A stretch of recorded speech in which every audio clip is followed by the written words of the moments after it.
parlé de gouvernance, on vient mettre le doigt sur quelque chose qui est super important, sur le fait que derrière tous les projets, eh bien, il y a des personnes, il y a des porteurs de projets, il y a des humains. Et donc là, c'est très important de faire attention à l'adéquation entre les projets et les porteurs de projets.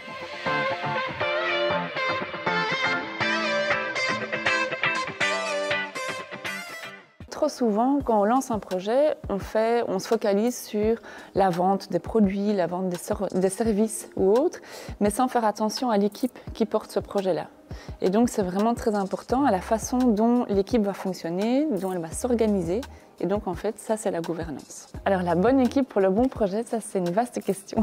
Et bien, ce que je conseille d'abord, c'est que chacun prenne un temps de réflexion individuelle et se pose différentes questions. Et donc que chacun se dise, tiens, voilà, moi, qu'est-ce qui m'anime dans la vie? Et qu'est-ce qui me motive dans ce projet-là? Pourquoi est-ce que j'ai envie de me mettre en action? Donc c'est vraiment le pourquoi. Quelles sont mes motivations, etc. Et une fois que chacun a pris ce temps personnel, eh bien l'idée c'est de partager tout ça en équipe et de voir s'il y a une cohérence entre les différentes personnes. On parle souvent de mission, vision et valeur. Et donc la mission, c'est vraiment la raison d'être, le pourquoi. Pourquoi est-ce qu'on va faire ce projet-là? Donc la vision, c'est comment est-ce qu'on se projette dans le futur. Et les valeurs, c'est les valeurs qu'on va retrouver dans le projet.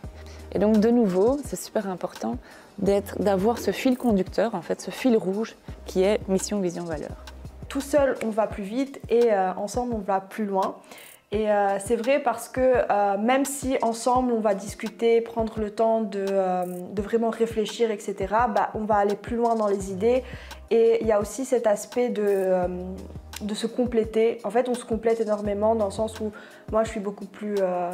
je pars dans tous les sens, alors que Thomas, il est très terre-à-terre. Et voilà, c'est cet équilibre qui nous permet justement d'avancer comme il faut, si on veut. Donc, mon associé s'appelle Brieux et donc on est dans l'aventure à deux depuis le début de l'entreprise. En fait, ce qu'il y a, c'est qu'on a deux visions, on est deux personnes complètement différentes avec des visions aussi différentes. C'est-à-dire que lui a cette vision plus artistique, plus de design, de perfection. Là où moi je vais être beaucoup plus opérationnel, faire une to-do, avancer dans une to-do par exemple, etc. Et donc ça veut dire que ça peut être soit en opposition et ça peut être un problème, ou alors comme on arrive maintenant, ça peut en fait être complémentaire et ça peut amener vraiment de chouettes projets. On a vraiment chacun nos zones d'expertise où on sait qu'on gère cette partie-là et où on peut se reposer sur l'autre pour d'autres parties. Et donc c'est dans ces cas-là qu'on voit que notre complémentarité fonctionne vraiment bien et elle a tout du duo, quoi. Donc une fois qu'on a fait cette réflexion personnelle sur la façon dont on peut fonctionner, c'est intéressant de se voir en groupe et mettre ça par écrit. Et donc en général, on conseille de faire soit une charte de collaboration ou un pacte, enfin peu importe le nom, mais de mettre ça par écrit pour que chacun s'engage et signe cet accord qui peut être très simple, mais cet accord qui va nous permettre d'aborder plusieurs thématiques. Donc par exemple au niveau de la communication, comment est-ce que l'équipe va communiquer? Est-ce qu'on va utiliser WhatsApp, Messenger, le téléphone, uniquement pendant les réunions? Il faut que l'équipe se mette d'accord. Comment est-ce qu'on va prendre les décisions? En fonction de la répartition des rôles de chacun, est-ce qu'on a une certaine marge de liberté pour prendre des décisions ou bien tout doit toujours se faire ensemble? On pourrait aussi voir quels sont les critères de réussite pour chacun et donc quels sont les objectifs à court, et moyen et long terme. Aussi l'engagement de chacun. Est-ce qu'on s'engage pour 1 an, pour 6 mois, pour tout le projet? Voilà, ce sont toutes des choses sur lesquelles on doit faire attention. Quand on a décidé que ce ne serait pas juste des verres, mais vraiment une marque de décoration, c'était ensemble où c'était une discussion qui a duré super longtemps. Pendant des heures où on parlait, on se disait ok, il faut vraiment que...